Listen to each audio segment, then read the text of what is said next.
আজ থেকে কি আমাদের পুজো কেনাকাটা শুরু হয়ে গেল, বা আমরা হঠাৎ করে কোথায় বা গেলাম, সবকিছু জানার জন্য ভিডিওটা তো দেখতে হবে। পুরো ভিডিওটা শেষ পর্যন্ত দেখতে থাকো, তোমাদের আশা করি আজকের ব্লগটা খুব ভালো লাগবে। তো এখন সকাল সকাল আমি এখন স্নান করে নিয়েছি, এখন রেডি হচ্ছি। আজকের ব্লগটা বিশেষত মানে এক ঢিলে দুই পাখি মারার মতো হবে।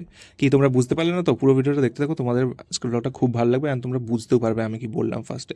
তো এখন রেডি হয়ে গেছে চটপট করে, আর যেখানে যাবো সেখান থেকে মানে বাড়ি চলে আসবো না থাকবো তার কোনো প্ল্যান নেই, সেই জন্য এখন চটপট করে আমি কিছু টি শার্ট আর প্যান্ট গুছিয়ে নিচ্ছিলাম। তার সঙ্গে কিছু চার্জার, ফেস ওয়াশ, ইম্পর্টেন্ট জিনিস সেগুলো সব নিয়েও নিচ্ছিলাম। তারপর আমি এখন রেডি হয়ে গেছি, আমি মা বাবা তিনজনে মিলেই যাচ্ছি। এখন ব্রজলাল চকে ওখানে বাইক রেখে তারপর আমরা বাসে করে যাব নিমতৌড়ি।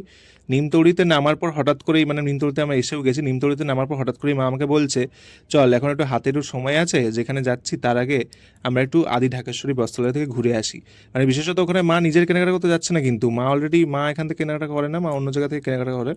আর বিশেষত আমার জন্য এখানে মা শপিং করতে ঢুকছে, ঠিক আছে?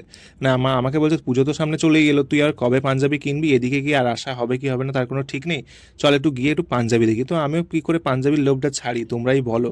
সেই জন্য বললাম তোমাদেরকে ফার্স্টে যে এক ঢিলে দুই পাখি মারার মতো আজকে হবে আর কি। মানে আমরা যাচ্ছিলাম একটা জায়গাতে, বাট সেখানের উপলক্ষ থেকে সরিয়ে আমরা মানে সেখান থেকে আমরা ধ্যান সরিয়ে আমরা আরেকটা জায়গাতে ঢুকে পড়লাম শপিং করতে। তো এখানে ফার্স্টে এসে কিছু পাঞ্জাবি দেখছিলাম, খুব মানে মোটামুটি খুব ভালো ছিল না, মোটামুটি কালেকশন ছিল। কারণ পুজোর কালেকশন এখন তো ঢোকেনি, আমরা যেহেতু অনেকটা আগে চলে এসেছি, পুজোর কালেকশন তো আগস্টের দিকে আসবে। সেই জন্য মোটামুটি দেখছিলাম, মোটামুটি একই রকমই কালেকশন ছিল যেগুলো আগের বছরও দেখেছি। এর মিডলে তো আসা হয়নি আর এখানে। তারপর এখানে এই পাঞ্জাবিটা আমি আগের বারেও দেখেছিলাম, আর কালারটা খুব ভালো লেগেছিলো, বাট আগের বারেও একটা প্রবলেম হয়েছে, ধুতি খুঁজে পাওয়া যায়নি।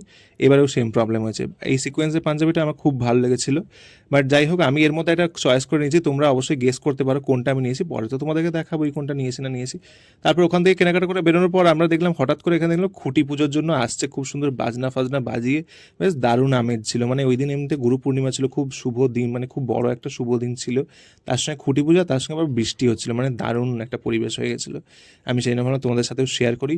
তারপর ওখান থেকে মিষ্টি মিষ্টি ফল এইসব কিনে আমরা আবার টোটো ধরে যাচ্ছি এখন শ্রীরামপুরের দিকে।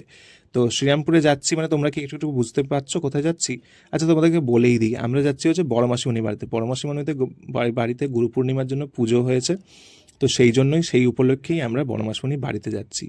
আর এই যে বললাম বড় মাসিমণির বাড়িতে যাচ্ছি, মানে যে কেনাকাটাও হয়ে গেল, আমার পুজোর কেনাকাটা আমাদের আজ থেকে শুরুও হয়ে গেল। তোমাদের কি পুজোর কেনাকাটা শুরু হয়েছে সেটা আমাকে অবশ্যই কমেন্টে জানিও। আমার আর মায়ের একটু একটু করে শুরুই হয়ে গেছে।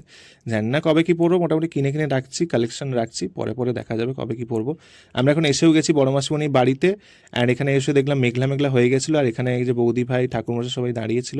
আর এখানে যে বড় মাসিমণি আমাদেরকে একটু প্রদীপের আর তাপটা নিয়ে এসেছিলো, এখানে আরতি যেটা হয়েছিল। আর এখানে তোমাদেরকে চলো এবার ঠাকুরটা দেখাই। এই যে নারায়ণ পুজো হয়েছিল, খুব সুন্দর করে হয়েছে পুজোটা। তো আমরা তারপর এসে প্রসাদও খেয়ে নিলাম, যে ফল খেয়ে নিচ্ছি এখন। তারপর ড্রেস ফ্রেস চেঞ্জ করলাম, কারণ আমাদের ওখানে মানে এখানে আসতে আসতেই বেজে গিয়েছিলো প্রায় দুটোর কাছাকাছি। এবার লাঞ্চটা আমরা চটপট করে নেব। লাঞ্চে আজকে প্রচুর রান্নাবান্না করেছিল বড় মাসিমণি, মানে এখানে 4 রকমের ভাজা করেছিল, তার সঙ্গে ছিল ডাল, আর তার সঙ্গে আলু পোস্ত আমার ফেভারিট, আর তার সঙ্গে ছিল সয়াবিন আলুর তরকারি, আরও আচার আচার এইসব অনেক কিছুই ছিল। আর এখানে তারপর আমরা কিছুক্ষণ বসে থাকার পর তারপর দেখছি এখানে নিচে কীর্তন শুরু হয়ে গেছে, তার সঙ্গে সঙ্গে হরিলুঠও হচ্ছে। ভাবলাম তোমাদের সাথে সেটাও একটু শেয়ার করি, এগুলো তো আর সবসময় দেখানো সম্ভব হয় না। ভাবলাম এসেছি যখন তোমাদের সাথে সব কিছুই শেয়ার করি।